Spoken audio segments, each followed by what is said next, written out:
मागील आठवड्यात पालघरच्या जव्हार मोखाड्यात वादळी वाऱ्यासह अवकाळी पावसाने दमदार हजेरी लावली। यात हजारो घरांचं मोठ्या प्रमाणात नुकसान झालं। याच वादळी वाऱ्यात जव्हारमधील नांदगाव ग्रामपंचायतीमधील राजेवाडी येथील देवराम लक्ष्मण वळवी यांनी वर्षभरापूर्वी बांधलेले घर देखील जमीन उद्ध्वस्त झालं।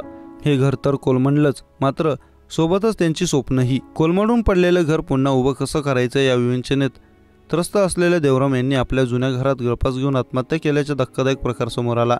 वादळी वाऱ्याच्या तडाख्याने घर पडलं असून शासनाने पंचनामा करून मदत द्यावी यासाठी देवराम वळवी यांनी मागील काही दिवस तालुक्यातील कार्यालयांना फेऱ्या मारल्या, मात्र सर्व अधिकारी आणि कर्मचारी निवडणुकीच्या कामात व्यस्त होते। सगळे अधिकारी व्यस्त असल्याने देवराम यांना कोणाचीही भेट घेता आला नाही। शेवटी या सगळ्याला कंटाळून देवराम यांनी आत्महत्या केली। या घटनेने परिसरात एकच खळबळ उडाली। आत्महत्येपूर्वी देवराम यांनी आपल्या पत्नीला आणि मुलाला आपण या सगळ्या त्रासाला कंटाळलो असल्याचं सांगितलं होतं।